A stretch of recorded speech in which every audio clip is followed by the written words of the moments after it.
আসসালামু আলাইকুম, কেমন আছেন সবাই? আজকে আপনাদের সাথে একটি ছোট্ট কেকের ডেকোরেশন ভিডিও শেয়ার করব। আর এই ছোট্ট কেকটার ভিতরে আমি দুইটি ফ্লেভার দিয়েছি, একটি ম্যাঙ্গো ফ্লেভার এবং আরেকটি চকলেট ফ্লেভার। আমি এখানে একটা ছোট্ট ট্রিক্স ইউজ করেছি। দুইটি ফ্লেভার আমি আলাদা আলাদা মোল্ডে বেক করে নিয়েছি। এরপর একটি নাইফ দিয়ে আমি এভাবে ঘুরিয়ে ঘুরিয়ে কেকটিকে কেটে নিচ্ছি। আপনারা কেক কাটিং এর সময় অবশ্যই এভাবে ঘুরিয়ে ঘুরিয়ে কেক কাটবেন, না হলে কেকটি সমান হবে না। এরপর আমি মাঝখান থেকে কেকটি কেটে নিলাম এবং সাজিয়ে নিয়েছি দুই পাশে। দেখুন কতটা সুন্দর হয়েছে। আর আপনি যখন এই কেকটা পুরো কমপ্লিট করবেন তখন কিন্তু একদমই বোঝা যাবে না কেকটির মাঝখান থেকে কাটা রয়েছে। বোর্ডে একটুখানি ক্রিম লাগিয়ে স্লাইসটি দিয়ে দিয়েছি। কেকটিকে ময়েস্ট রাখার জন্য আমি সুগার সিরাপও দিয়ে দিলাম। এরপর আমি ম্যাঙ্গো ক্রিম ফ্রস্টিং করে নিচ্ছি। তো ভাইয়া আমাকে কেকটি অর্ডার করেছিলেন অনেক দিন আগে, কিন্তু কিছু সমস্যার কারণে ভাইয়া কেকটি নিতে পারেনি। তো আমার একদম সবকিছু প্রায় রেডি ছিল, তখন ভাইয়া আমাকে বলেন যে কেকটি রিসিভ করতে পারবে না, কিছুদিন পরে দিবেন। তাই সুন্দরভাবে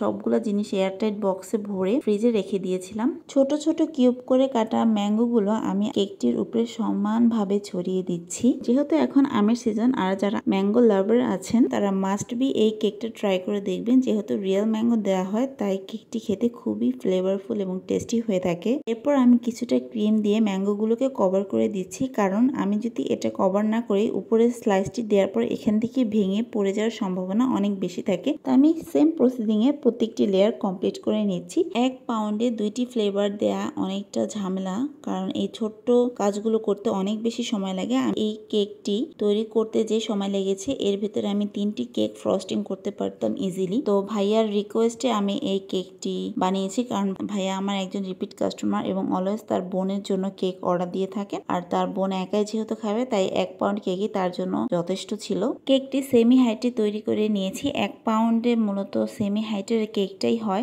আর এর থেকে আরো হাইট দিতে হলে মিনিমাম 1.5 পাউন্ড কেক অর্ডার করতে হবে। প্রত্যেকটি লেয়ার দেওয়ার পর আমি ক্রিম দিয়ে চারপাশটাকে খুব সুন্দরভাবে কভার করে দিচ্ছি এবং দেখুন আমার এই পাশটা সম্পূর্ণ কমপ্লিট। এরপর আমি এই চকলেট কেকের স্লাইসটি দিয়ে উপরে আমি চকলেট ক্রিম ফ্রস্টিং করে নিচ্ছি। এরপর দিয়ে দিচ্ছি চকলেট গানাশ। আর চকলেট গানাশটা দেখুন কত পরিমাণে দিয়েছি আর কতটা ঘন এবং দেখতেই টেস্টি লাগছে। যারা আমার চকলেট কেক খেয়েছেন তারা সবাই জানেন আমার চকলেট কেকের যে এই চকলেট ক্রিম, এটা খেতে খুবই মজা। এমনও হয়েছে যারা কখনো কেকের ক্রিম খান না তারাও খেয়েছেন এবং বলেছেন যে এই কেকের ক্রিমটা অনেক বেশি টেস্টি। সেম প্রসেসিং এ আমি প্রত্যেকটি লেয়ার কমপ্লিট করে নিচ্ছি। তো ম্যাঙ্গো সাইডে আমি যেহেতু ম্যাঙ্গো দিয়েছি তাই কেকের হাইটটা একটু বেশি হয়েছে, আর এটার দুনো সাইডটাকে সমান করার জন্য আমার চকলেটের সাইডে একটু বেশি পরিমাণে ক্রিম ইউজ করতে হয়েছে।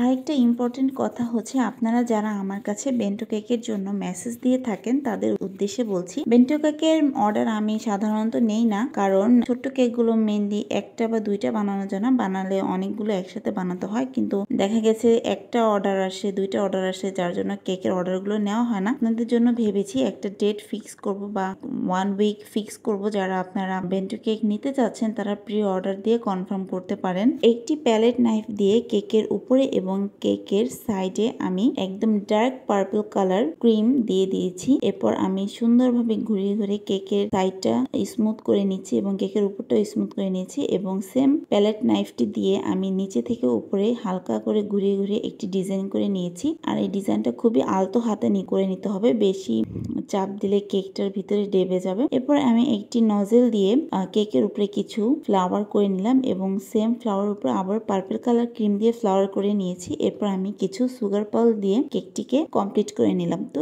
এই হচ্ছে আমার কেকটির ফাইনাল লুক। কেমন হয়েছে কমেন্ট করে জানাবেন এবং লাইক, ফলো, শেয়ার করতে ভুলবেন না। ধন্যবাদ সবাইকে।